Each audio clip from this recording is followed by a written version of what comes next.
위기 상황이 되어야 한 사람의 진짜 신앙이 나타난다는 말이 있습니다. 다윗은 지금 엄청난 위기의 상황에 처해 있습니다. 전에 사울에게 생명의 위협을 당하며 도망 다닐 때와는 또 다른 상황이었습니다. 젊은 시절 사울에게 도망 다닐 때는 왕이 되어 본 적도 없었죠. 선지자 사무엘에게 왕으로 기름 부음을 받기는 했어도 아직 왕이 되지 않은, 높아져 본 적이 없는 겸손한 마음 상태에서 다윗은 생명의 위협을 느끼고 도망을 다녔습니다.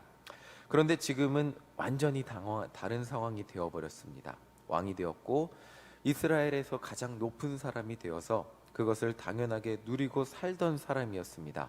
그런데 그런 다윗이 남도 아닌 아들이 반란을 일으켜서 졸지에 도망치게 되는, 자기가 가졌던 걸, 모든 것을 누렸던 걸, 모든 걸 내려놓고 그냥 성을 빠져나가는데 만족하게 되는 그런 상황이 되었습니다. 그리고 더 안타까운 것은 자기가 힘이 있을 때는 아무 소리를 못했어요.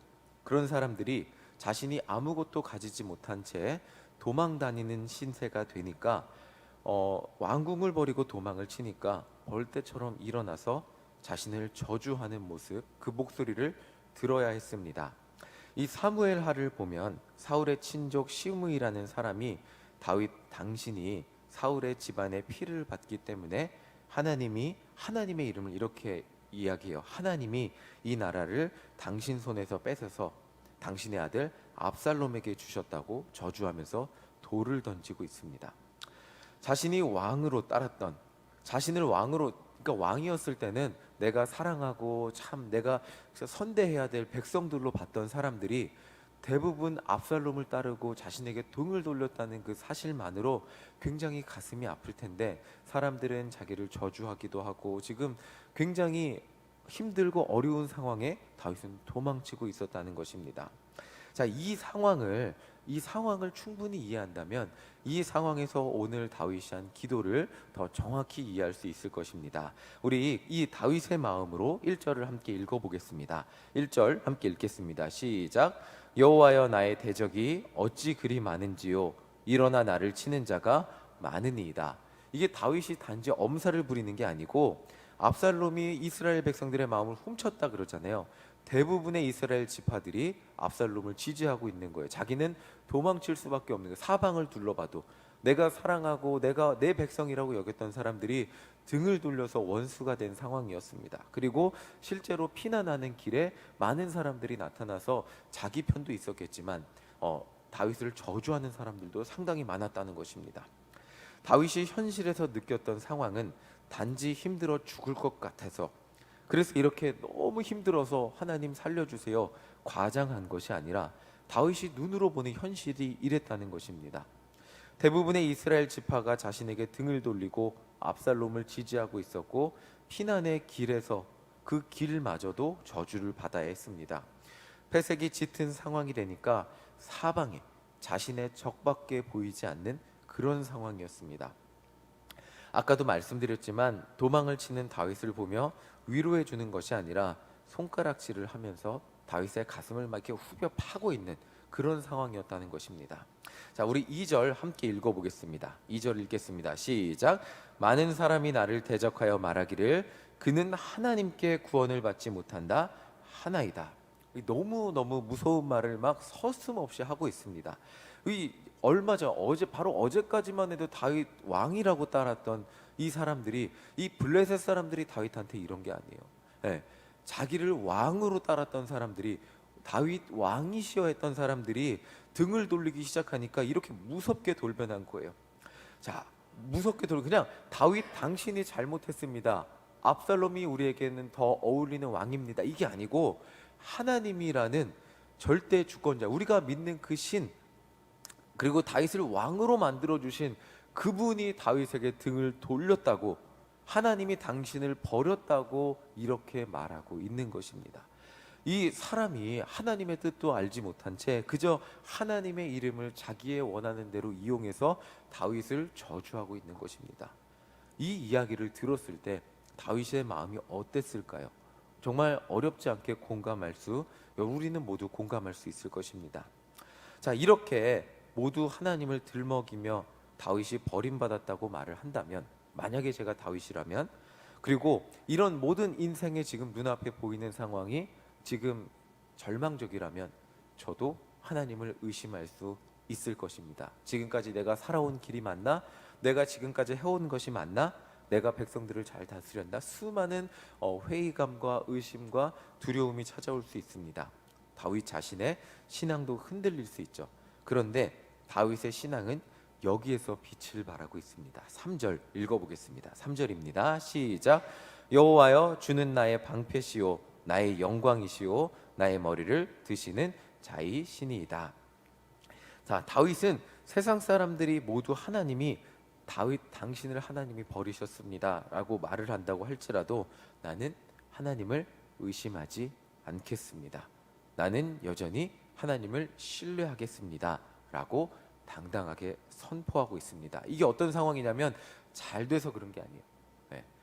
내가 모든 것을 잃고 도망가는 상황에서도 사람들 앞에서 나는 나의 하나님을 신뢰합니다, 나를 지키시고 나를 끝까지 인도하실 하나님을 신뢰한다고 큰 소리치고 있는 거예요. 이것이 지금 다윗이 보여주고 있는 믿음이라는 것입니다. 보통 우리는 상황으로 하나님의 사랑을 확인하기 쉽습니다. 간절히 기도했던 것들이 잘 해결된다면 하나님이 나의 기도를 들으시고 응답하신 것이라고 생각하고 감사할 수 있습니다. 그런데 이렇게 인생의 절망적인 일이 일어나는 순간에도 여전히 변함없이 하나님을 신뢰하는 것은 정말 어려운 일입니다. 그런데 다윗은 이런 위기의 순간에도 흔들리지 않았습니다. 아니, 하나님이 어떤 분인지 정확히 알고 그분을 믿고 있었다는 것입니다. 하나님은 어떤 순간에도 절대로 나를 버리지 않으시고 절대로 언제나 나와 함께 하시고 결국 나를 구원해 주실 분이라는 것을 흔들리지 않고 믿고 있는 그런 신뢰가 있었다는 것입니다. 다윗은 가장 힘들었던 순간에 자신이 가졌던 하나님을 향한 그 진실한 믿음을 고백하며 이 어려움 가운데 끝까지 하나의 희망이 있던 거예요. 아무리 내가 절망적인 인생의 순간이 찾아와도 하나님 세 글자가 있다면 나는 내 인생에 희망이 있다는 것을 놓지 않고 고백하고 있다는 것을 보여주고 있는 것입니다. 자, 6절입니다. 6절 한번 읽어보겠습니다. 시작. 천만인이 나를 애워싸 진친다 할지 하여도 나는 두려워하지 아니하리이다. 이게 진짜 다윗의 신앙이었다는 것입니다. 이스라엘 지파만이 아니고 세상 사람들 모두가 나에게 등 돌리고 나에게 돌 던지며 죽이려고 한다 할지라도 나는 두렵지 않을 수 있습니다. 그 이유는 하나님은 여전히 내 편이시고 나의 기도를 들으시고 끝까지 나와 함께 하시기 때문입니다. 하나님만 나와 함께 하신다면 나는 인생의 어떤 어려움의 순간에도 넘어지지 않고 이겨나갈 수 있습니다 라고 고백하고 있는 것입니다. 자, 우리는 이 말씀을 보며 다윗은 현실 감각이 없다고 생각하고 넘어가기 쉽습니다. 다윗이 처한 현실은 분명히 굉장히 절망적이었습니다. 이 시편 3편의 초반부를 보면 알 수 있습니다. 그런데 그러한 절망의 현실 가운데 다윗은 현실을 바라보며 절망하지 않았다는 것입니다. 이것이 다른 사람들과 다윗의 차이점이었습니다. 다윗이 젊은 시절 사울에게 도망 다니며 연단받아서 그런지 몰라도 인생의 가장 절망적이고 낙심이 되는 순간에 하나님을 찾고 기도하고 있습니다. 그리고 가장 중요한 것, 어떤 상황에서도 하나님을 신뢰했다는 것입니다. 어떤 상황에서도 하나님을 향한 믿음이 흔들리지 않았다는 것입니다. 이것이 가장 오늘 말씀에서 하나만 우리가 놓치지 않고 집에 갈 때 기억한다면, 가장 중요한 것이 있다면 어떤 상황에서도 하나님은 나를 사랑하시고 승리케 하신다는 그 신뢰의 마음이 흔들리지 않았다는 것입니다. 인생의 가장 어두움의 순간에 심지어 아들이 등을 돌려서 자신에게 등에 칼을 꽂으려고 쫓아오는 상황에서도 하나님은 나를 승리케 하실 것이라는 그 신뢰를 저버리지 않았다는 것입니다. 이것이 다윗이 하나님을 향해 가졌던 신뢰의 마음이었다는 것입니다. 어제 저희 젊은이 부도 새가족 예수 영접학교를 시작했습니다. 새가족 예수 영접학교 담임 목사님 하시는 것을 보고 저희도 그 교제 똑같이 시작했습니다. 똑같이 새가족이 왔는데 어떻게 해야 되나 1년 동안 고민하다가 그냥 저희 교회에서 배운 대로 저도 똑같이 시작을 했습니다. 그래서 한 7명 정도 같이 들었는데, 작년에 왔던 청년들을 모아서 8주간 교육을 마쳐야 일반 이렇게 목장 소그룹으로 배치를 할 수 있다 그러고 무조건 저희 소그룹으로 모아서 교육을 했습니다. 어제는 첫 과를 하면서 여러분들은 교회를 다니면서 예수님을 믿는다고 하는데 대체 무엇을 믿느냐고 제가 물어봤어요. 한 명 한 명 물어봤어요. 그랬더니 예수님을 믿어요, 십자가를 믿어요, 뭐 열심히 믿어요, 잘 믿어요, 매주 믿어요, 뭐 수많은 대답들이 나왔어요. 근데 이 믿는다는 말에는 수많은 뜻이 있잖아요. 예를 들면 저는 저희 아내가 저를 사랑한다는 것을 믿습니다. 그리고 다른 남자를 사랑하지 않을 것을 믿죠. 이렇게 믿는다고 하는 것은 구체적인 어떤 것을 믿는다는 것을 표현하는 거잖아요. 그렇다면 우리는 교회를 다니며 예수님을 믿는다고 하는데 어떤 예수님을 어떻게 믿는 것일까요? 그렇게 물어보니까 구체적으로 대답을 교회를 오래 다닌 청년들도 잘 못해요. 그래서 다들 알고 계시다시피 우리는 무엇을 믿죠? 예수님이 나를 위해 십자가에서 죽으시고 그 예수님이 나를 위해 죽으셨다는 것을 믿기만 하면 내 모든 죄가 용서받고 그리고 하나님의 자녀로 구원받아 천국에 갈 수 있고 하나님의 자녀로 이 땅에서 살아갈 수 있다는 믿음, 이게 구체적인 믿음인 거잖아요. 이 신앙의 고백이 우리 안에 이게 믿음인 거잖아요. 그리고 하나님은 언제나 우리의 기도, 하나님의 자녀의 기도를 들어주시고 어떤 상황에서도 여러분을 버리실까요? 버리지 않으실까요? 이 중요한 거예요. 어떤 상황에서 그러니까 우리는 이 어떤 상황은 굉장히 한정해요. 그래서 매번 물어봅니다. 하나님 말씀 안 들으면, 교회 안 나오면 하나님 여러분들 기도 들어주실까요? 안 들어주실까요? 눈빛이 흔들리고 자신이 없어요. 근데 저는 분명히 청년들한테 어떤 상황에서도 라고 얘기하거든요. 어떤 상황에서 내가 한 주 교회 못 나왔어도, 내가 어떤 뭔가 하나님 앞에 조금 마음에 걸리는 행동을 했어도 하나님은 여전히 우리의 기도를 들어주시고 내가 그 기도를 한다면 하나님은 응답하실 것이라는 그 믿음, 그 하나님이 그런 하나님 되신다는 믿음이 있어야 된다는 거죠. 어떤 상황에서도 우리의 인생을 붙들어 주신다는 것을 믿는 것이 하나님을 향한 아주 구체적이고 하나님이 그런 분이시 되신다는 것을 하나님을 믿어드리는 거죠. 이게 굉장히 중요한 겁니다. 그러니까 우리는 하나님은 그런 분이 되어서 언제나 우리와 함께 계시고 우리가 하나님을 신뢰하기를 바라고 계시는데 우리의 믿음이 흔들려서 하나님을 신뢰하지 못하고 있기 때문에 하나님을 신뢰하는 것, 이것이 굉장히 중요하다는 것입니다. 하나님을 그런 분으로 믿는 것, 믿어드리는 것.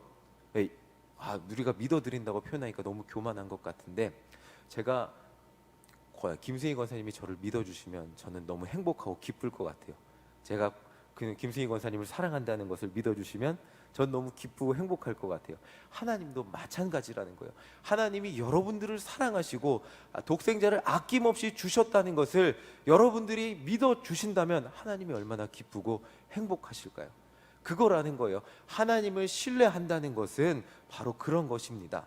하나님은 절대로 우리를 향해 등 돌리지 않으십니다. 이것을 믿으십니까? 이것이 다윗이 하나님을 향해 가졌던 믿음이라는 거예요. 상황이 어떻게 변해도, 어떤 상황에서도, 아들이 등에 칼을 꽂으려고 쫓아오는 상황에서도 다윗은 그 믿음이 변하지 않았다는 것입니다. 상황에 따라 우리는 우리의 믿음이 흔들립니다. 그러나 오늘 본문에서 다윗이 보여주었던 믿음은 하나님을 향한 아주 깊은 신뢰, 이 신뢰, 어떤 상황에서도 하나님은 나를 절대로 버리지 않아. 마치 우리 엄마는 어떤 상황에서도 나를 절대로 포기하지 않아. 우리 엄마는 끝까지 나를 사랑할 거야 라고 생각하는 것처럼 하나님은 어떤 상황에서도 나를 끝까지 사랑해 주실 거야, 나를 포기하지 않을 거야 라고 하는 그 깊은 신뢰의 믿음이 다윗에게 있었다는 것입니다. 오늘 우리에게도 이 믿음이 있기를 간절히 소망합니다. 이 믿음이 있다면 세상의 어떤 일도 우리를 낙심시킬 수 없고 세상의 어떤 일도 우리를 넘어뜨릴 수 없음을 믿으시기를 간절히 소망합니다. 어떤 상황에서도 하나님은 나를 사랑하시고 나와 함께 하시고 결국 나를 승리케 하실 것입니다. 정말 힘들고 괴로운 상황에서도 우리는 끝까지 하나님이라는 희망을 놓지만 않는다면 우리는 끝날 때까지 끝난 것이 아님을 우리는 알고 끝까지 희망을 가지고 기도할 수 있는 것입니다. 우리의 상황은 변해도 절대로 변하지 않는 단 한 가지가 있다면 그것은 하나님의 사랑입니다. 오늘 그 하나님을 사랑을 깊이 신뢰하는 우리 모두가 되시기를 간절히 소망합니다. 오늘 집에 돌아가서 또 오늘 2022년 1년 동안 우리에게 어떠한 일이 일어날지는 우리는 아무도 모릅니다. 내일 일은 난 몰라요. 우리는 그 찬양을 하면서 정말 공감을 합니다. 저는 20대 때 이 찬양을 좋아하지 않았어요. 내일 일은 뭐 잘 몰라도 뭐 상관없지. 그런데 한 해 한 해 갈수록 그 찬양이 깊이 공감이 되고 어르신들을 같이 부를 때 보면 정말 그 인생의 연수가 갈수록 더욱더 막 그 찬양의 가사를 깊이 공감하며 부르시는 것을 보게 돼요. 우리는 내일 일을 알 수 없지만 내일 일을 알 수 없어도 내일 일 알 수 없는 그 가운데 변하지 않는 단 그 한 가지 사실, 하나님은 우리와 함께 하신다는, 끝까지 우리를 포기하지 않으신다는 그 믿음을 가지고 깊이 신뢰하며 내일 일을 어떻게 일어날지 몰라도 하나님이 우리를 승리케 하실 것이라는 믿음을 가지고 오늘도 기도로 승리하는, 2022년도 기도로 승리하는 우리 모두가 되시기를 간절히 소망합니다. 하나님을 끝까지 신뢰하는 우리 모두가 되시기를 간절히 소망합니다. 아멘. 찬송가 516장 함께 찬양하겠습니다.